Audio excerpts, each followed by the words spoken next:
What's up, dudes? Today I want to talk a little bit about toys. And no, I'm not one of those weird, like, man boys that, has, like, a toy collection in my room. I mean, if you do, whatever. You do you, bro. But, that's just not my thing.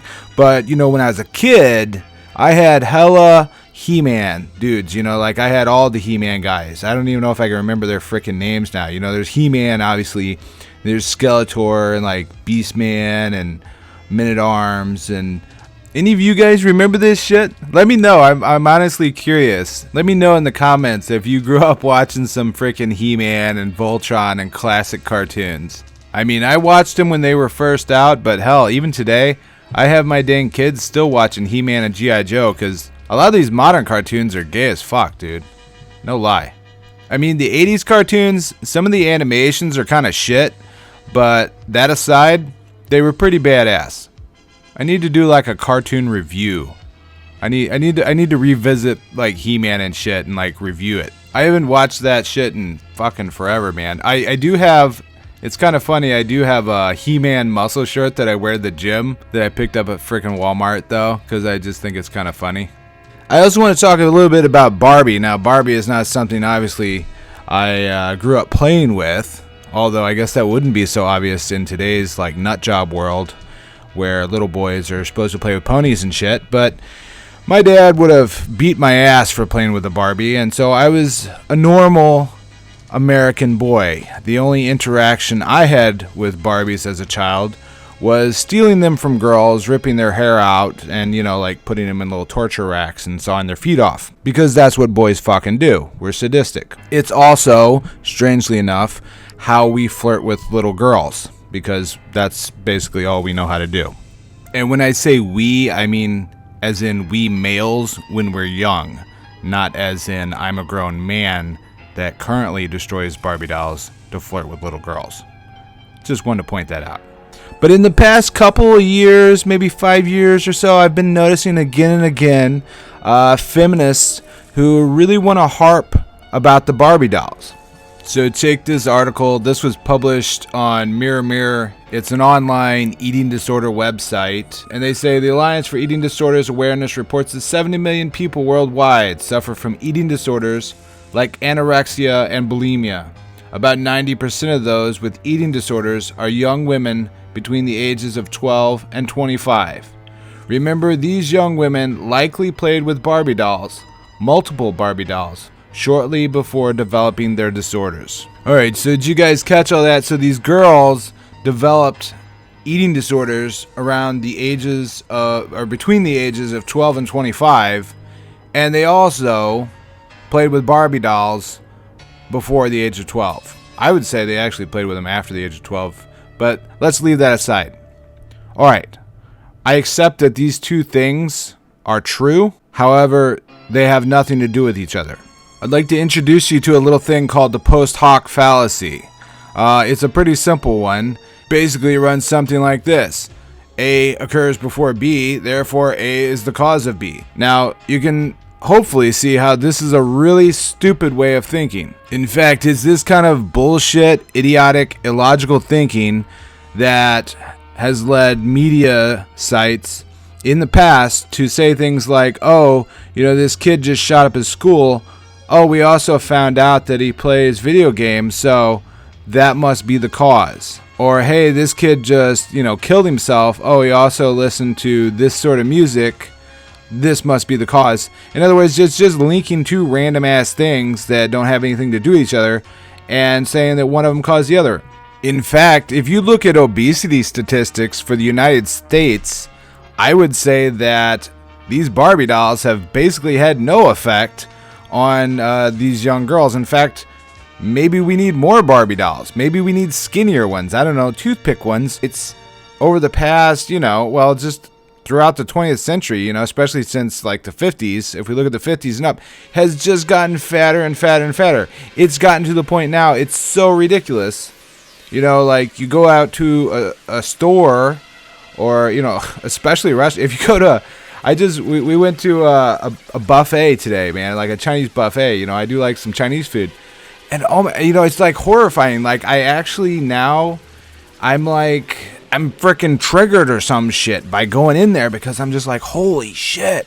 I feel like I just like randomly got into the middle of like a large hippo herd. Or wait, do hippos herd? I feel like it's a hippo herd. Like they're herding in there, and I'm like, holy shit. Like all the women in here, like, and I'm a big dude, you know, I'm 6'2", I weigh about 230 pounds, and like the women in here outweigh me, and that's just insane. You know, it's just insane. And all these people are just eating so much food and just eating all this fried shit, you know. What I'm not seeing is a ton of anorexic chicks puking their guts out in order to look like Barbie dolls. That's pretty rare, okay? You know, if we look at the statistics, 2/3 of adults in the United States are overweight. 2/3, man. That's bad. That's bad. 1 in 3, 30% of people in the United States are obese, and 1 in 20 adults have extreme obesity. 1 in 20. That's insane. So yeah, we don't have a problem with anorexia by comparison. You know, it's not like 2 in 3 women are anorexic. I mean, just fucking look around. You know, just look around at the people you see just in public, just average people.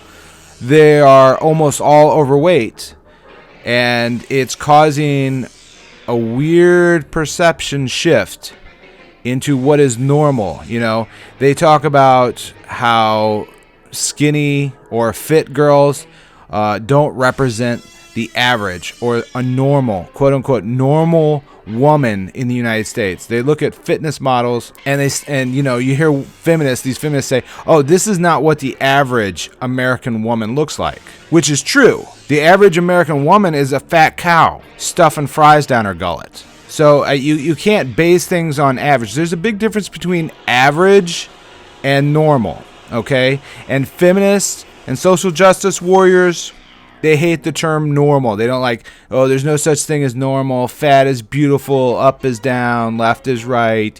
You know, the constant bullshit. But there is a normal, all right? And there is a range. You know, it goes from, you know, pretty skinny to having a little bit of fat on a person, man or woman. And it's okay. You know, it's a normal, healthy range. And there are different body types. There are people that, you know, pretty much no matter what they do are going to be pretty skinny, you know, like among men, you know, like I understand male body types better because I am a man, you know, and I've had friends, they're pretty skinny, and even if they eat a fuck ton of food and hit the gym a lot, they don't put on a lot of fat or muscle, you know. And then there's other guys, they're just naturally, you know, well, not naturally, but they tend towards being fat, and they really have to watch what the hell they're doing. You know, so there is ranges, there's different people, you know, like this much is true, you know, it's sometimes people in the fitness community oversimplify things a little bit too. The problem with feminism and with this Barbie doll shit and all of this is that it doesn't use science to judge what the hell is going on, or even common sense. You don't have to be a scientist to, again, if you live in the United States, to look around and see that we don't have an epidemic of starving Skeletor women. We have a bunch of Jabba the Hutts rolling around Walmart with their little, you know, automatic fat carts, the little fat go-karts that they drive around in. And it's bad. It's terrible. And, you know, like I've talked a little bit about fat acceptance, and I need to do another video on it anyway because I have more to say on this. It bothers me. I think it's really bad for us. It's bad for our culture. It's bad for our nation's health. But feminist arguments are not based on science. They're not based on logic. They're based on feelings. Now, feelings are okay for women. I'm a man, so I don't have feelings. I'm a heartless bastard. But, you know, I'm glad that women have feelings. You know, it's what makes women good caregivers. You know, it makes the world a better place. I mean, let's be honest. If the whole world were nothing but, you know, jackasses like me, it wouldn't be a very merry world. But while I can appreciate the feminine, emotional perspective on the world, it is not at all a good basis for making decisions about society. In the end, ironically enough, feminists are all just a bunch of whiny little girls. Feminists are the very stereotype that they hope to fight against. In fact, when in my own life, the women that I have known who have been most strong, independent, and capable were anti-feminist women, conservative traditional women who know how to do all kinds of shit. And if you came up and, called them a bitch, they wouldn't break down into convulsions over it. They'd probably hit you over the head with something. Because they wouldn't put up with being antagonized, and they wouldn't play the victim over it either. That's what a strong woman is. So a strong woman doesn't need to play the victim card every single time she sees something she doesn't like. I mentioned earlier how I grew up watching He-Man, and, it's kind of funny because if you think about how everything the feminists complain about with body image and the way that female characters like Barbie or in video games, like Anita Sarkeesian loves to talk about how women in video games, are fit and sexy and whatever. I grew up watching freaking He-Man, right? He's like Mr. Olympia, right? He's got abs on his abs. But when I was growing up, I wasn't an idiot. Children and people in general are a lot more capable than these social justice warriors would have us believe. I wasn't an idiot because, I knew it was a cartoon and that the average dude walking around does not look like He-Man. I also thought it was pretty cool, to look like He-Man. And, I thought, if I could look like that one day, that would be good. Is that such a bad fucking thing to have this idea? Even if you can't reach it, right? It's an image of excellence. Honestly, if we're going to think about it, it's an image of excellence, and there's nothing fucking wrong with that.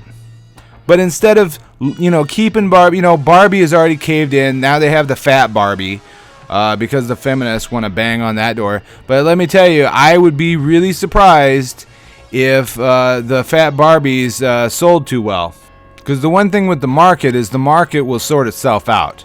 That's the thing about a free market. So they can, pressure toy companies to make fat dolls. It doesn't mean kids are gonna want them.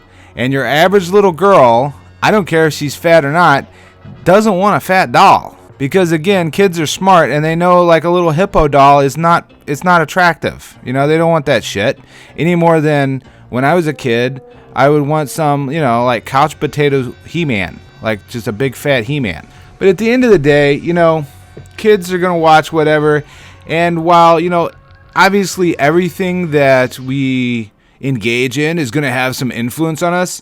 When it comes to kid, ultimately, it's going to be parents, teachers to some extent, but really, it's going to be the parents that are the biggest influence. A little girl can have all the freaking Barbies in the world. She can have the entire freaking zombie unicorn princess collection. But, if her mom is just popping down Big Macs like Tic Tacs, that girl is going to grow up to be Zeppelin sized. People today need to learn, first of all, to stop being such whiny bitches, but then second of all, they need to learn to take responsibility for their own actions. If you're fat, skinny, muscular, whatever your body type is, you most likely got that way due to your own decisions.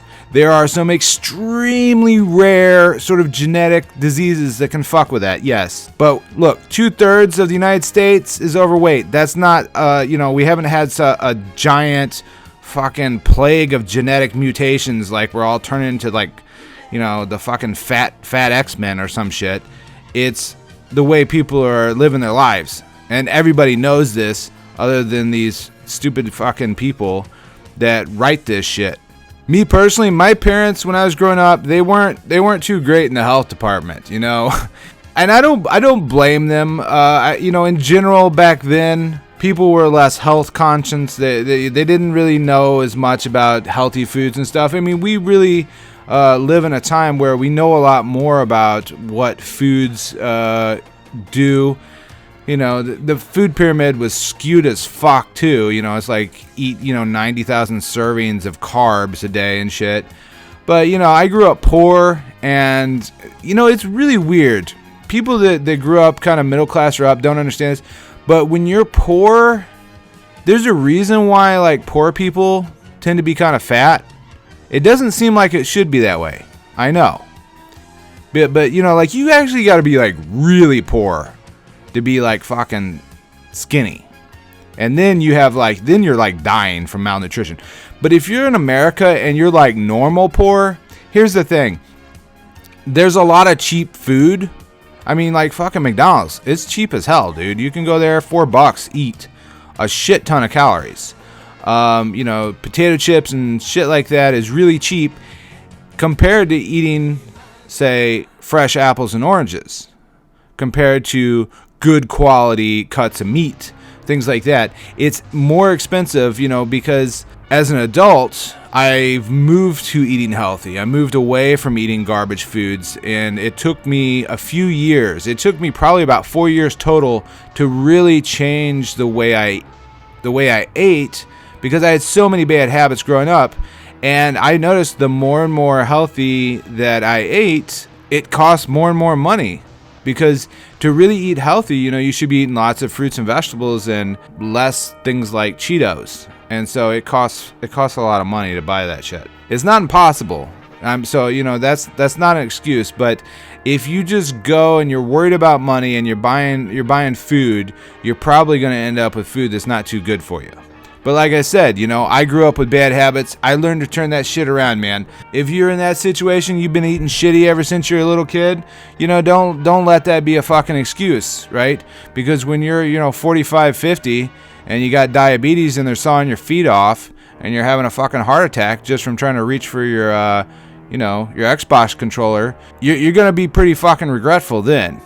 You know, because the things you do when you're young, they bite you in your ass when you get a little bit older. Now me, man, I mean, I'm only 37 right now, but, you know, when I hit, like, my 50s and shit, I want to be, like, fucking tearing up the gym, fucking doing pull-ups, lifting some iron, and being super active, not one of these people that's cruising around Walmart in the fat go-kart. So don't be like the SJWs, you know, whining and blaming other people for your problems, because that's not going to get you anywhere. That sort of mentality will only bring you down, man. You got to make decisions that move you to a better place and to be a better person, mentally, physically, spiritually, the whole thing. So you got to take care of yourself, because nobody else will. Peace out. I'll see you guys next time. You know, I've had 3 fucking kids, and every single one of them, when they're little, like when I'm talking like under 6 months, and, you know, they want the tit or they shit the pants or something, they just start going, wah, wah, and they fucking swing their arms around. They just fucking go,